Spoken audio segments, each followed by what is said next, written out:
Good morning, welcome back to the DanGoesOutdoors YouTube channel. If you're new around here, ever think about subscribing? Well, do you ever have one of those mornings where you sort of think to yourself, why am I out? There's like 40-mile-an-hour gusts today, and I've decided to come to a brand new river and suss out some new pike spots. What I want to do is get a bit of a network of spots going in my head that I can go to when I feel like it might work there. So yeah, this is what I gotta do, but man, it's freezing cold. I'm not right now because I'm boiling up from lugging all my gear over. I'm not even sure if I parked in the right place. But yeah, gonna get on my toes, have a look around, find 3 or 4 spots to try today and just put some rods out, maybe catch a fish. If not, it's more about learning today. So yeah, stick with it. Let's see what happens. Well, top marks for wildlife today. Walking along here, I was scared out of a tree so far. An owl, a big old bird of prey of something, I think it was a buzzard, and just then a nice kestrel. All the birds of prey down here. Yeah, worth coming out just for that, I reckon. I'm back at my gear now. It's a long walk up to where I fancy my first spot, but I found 3 or 4 swims in a row, so I'm going to jump up there now, get started and fish my way back to the car.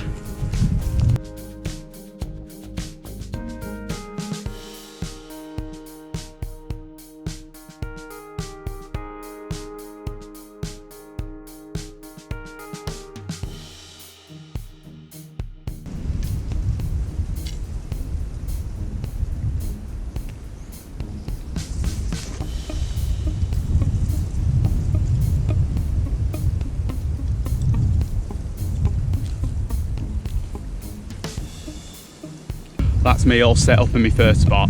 I've decided to ledger, A, because it's really windy today and I don't fancy controlling the flow, but B, it means I can fish 2 rods in each spot, really explore it a bit more, and yeah, see if I can find a fish and find out as much as I can about this venue.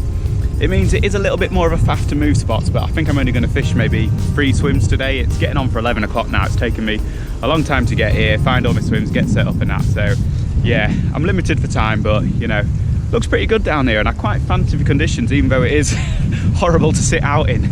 Right, put my jacket on, get my chair out and chill out for an hour or so. Well, the river is a little bit up today and I'm just wondering if maybe I should chuck one a little bit further out into, well, what would normally be the marginal area, but today is a bit more out in the main current, so I'm going to chuck this bluey section a few yards beyond where I've been fishing it. So windy.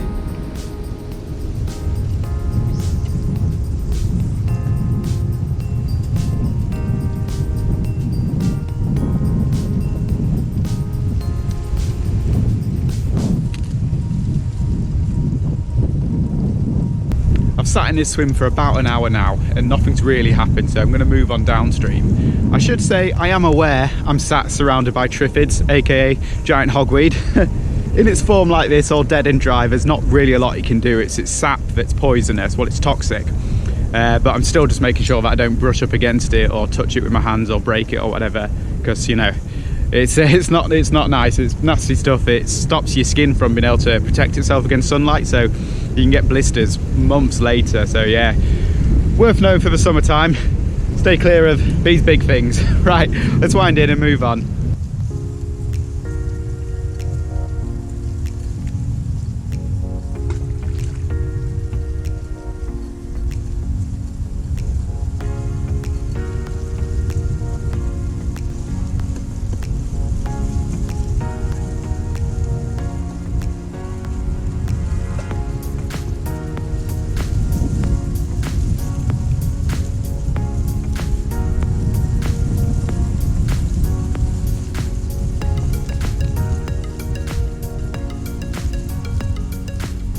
As you can see, my second swim's a bit of a tight one. It's quite difficult to get the rods in, but they're out now and it offers me everything I look for in a pike swim on a river. We've got really good marginal cover. Not that the fish aren't out in the main current, but pike are an ambush predator, so they're going to be more likely in close, in the slack, slower areas with the cover where they can dart out and grab a fish, or any dead fish will get washed up there. So yeah, really nice looking spot, and give it an hour or so and yeah, move on.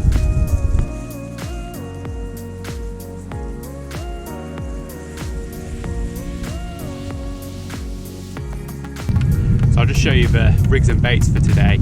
It's your normal sliding ledger rig. I put the lead on 6-inch ledger link there just to give the fish a little bit of free movement before they have to pull the line through the swivel. And that swivel is a big eye swivel, so the line can move through it really easily. I've then got a tapered bead there that the swivel sits on to avoid tangles when I'm casting. 18 inches of strong 30-pound wire and a couple of size 4 trebles. As for bait, I'm using something different on each rod, so in this spot I'm going to try a mackerel on one rod and a lamprey on the other. Before I was using a bluey and a roach, so opposite bait, see if I want the natural approach or the sea fish bait. And yeah, just dropping it close in and hoping for a fish. What I'm also doing is sneaking up ahead of myself and dropping little bits of fish into swims that I plan on fishing later on. So yeah, hopefully there's some fish waiting for me a little bit further down the bank, who knows.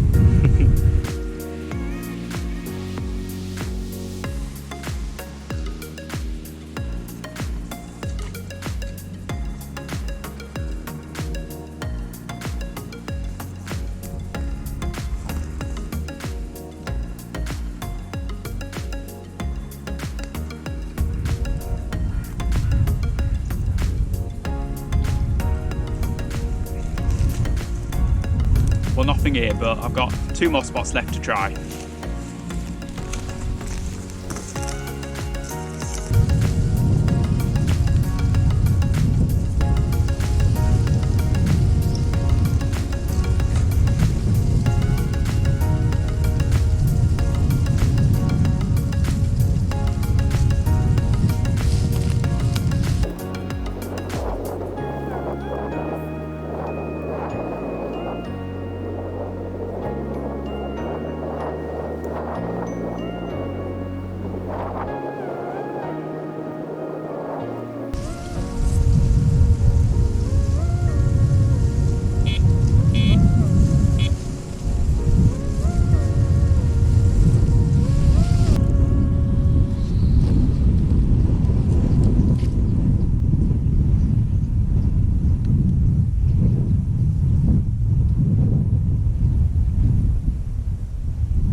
Got about an hour or so left and I'm in my last spot. This is a spot that I've been chucking bits of fish in throughout the day, so yeah, hopefully there's a fish waiting for me here.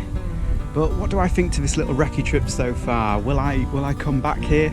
Well, I've got to take into account the fact that this isn't normal conditions. The river's a little bit more up than it normally would be, and yeah, it was pretty cold last night and we've got howling winds going on, so not the easiest of conditions, but certainly not bad conditions for pike. It's been cloudy at times, the chop on the water, that sometimes helps stir them up. So I would have liked to have thought that with the standard of the swims I've tried today, 4 of them, if I dropped 2 dead baits into them, I should have caught a fish. That's sort of how I'm feeling at the moment. So yeah, I think if I come back here, what I'll do is maybe not come up this way, but go down the other way and try some other spots. But you know, it's still good information. I think I might come back when the river's a little bit more settled, give it another go then. Yeah, but for now, got about an hour, we still might catch, so yeah, let's just keep our fingers crossed.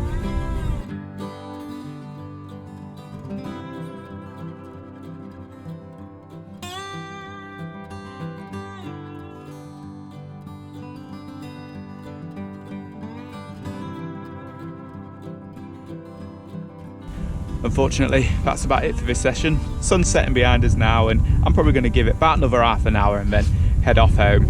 I might not be releasing many videos over the next couple of weeks, just to warn you. My rotor at work doesn't really line up very well and I need a new car. That's right, Polly the Polo, your days are numbered unfortunately. Yeah, had it 10 years though, so it's done its time. Yeah, I don't really know what to make of today. I think I'll be back down here, not sure, but I'll go home, I'll mull it over, and yeah, I'll probably be back. But anyway, thank you so much for watching. Give the video a thumbs up, subscribe for more, and yeah, I'll see you next time. Thank you very much.